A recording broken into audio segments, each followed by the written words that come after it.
Bonjour chers internautes et fidèles abonnés de Saint-Louis Online, bienvenue dans ce flash d'information qui vous est présenté par Tianewat. À travers un communiqué, le ministre de l'Intérieur informe l'opinion publique qu'une mesure d'expulsion du territoire de la République du Sénégal a été prononcée à l'encontre de l'avocat Juan Branco par arrêté ministériel numéro 02-6291 du 7 août 2023 pour violation de la réglementation sur les conditions d'admission et de séjour des étrangers au Sénégal. Juan Branco a été expulsé du territoire national, rapporte le communiqué. L'avocat franco-espagnol a été inculpé par le juge d'instruction Mamadou Seck hier matin, notamment pour attentat et complot, a déclaré un membre de son équipe de défense. L'avocat a été arrêté samedi en Mauritanie, pays voisin du Sénégal, après s'y être rendu régulièrement et a été remis aux autorités sénégalaises, ont déclaré ses avocats dans un communiqué. Il a bénéficié d'une liberté provisoire. On poursuit face à la presse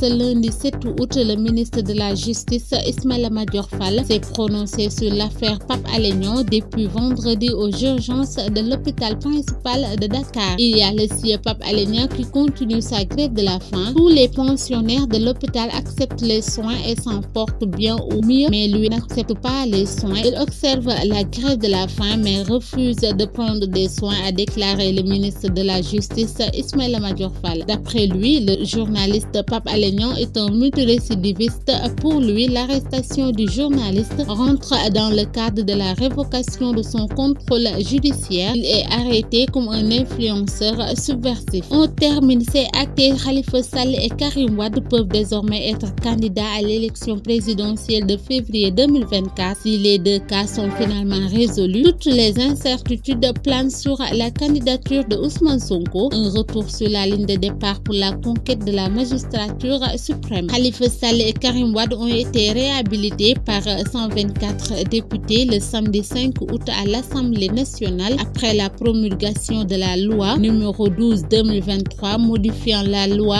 numéro 2021-35 du 23 juillet 2021 portant code électoral. L'ancien maire de Dakar sera en roue libre pour la présidentielle du 25 février 2024. Rappelons que Khalifa Sall avait perdu ses droits civils et politiques après une condamnation de 5 ans de prison ferme dans l'affaire de la caisse d'avance en mars 2017. C'était le début de la chute de l'ancien membre du Parti socialiste. Il a été par la suite révoqué de sa fonction de maire en septembre 2019. Khalifa Ababacar Sall est gracié par le président Macky Sall. Même s'il avait retrouvé sa liberté, le socialiste était toujours exclu du fichier électoral. Une bataille est alors engagée pour recouvrer son éligibilité après avoir obtenu sa liberté. Cette bataille était aussi portée au sein de la coalition Yewwi Askan Wi. Après les législatives, tous les leaders de l'opposition avaient décidé de proposer une loi permettant à Khalifa Sall et Karim Wade de se présenter à la prochaine élection présidentielle. Ce point a été d'ailleurs rappelé par le président du groupe parlementaire Birame Souleye Diop, par ailleurs membre de l'ex-parti PASTEF, le samedi 7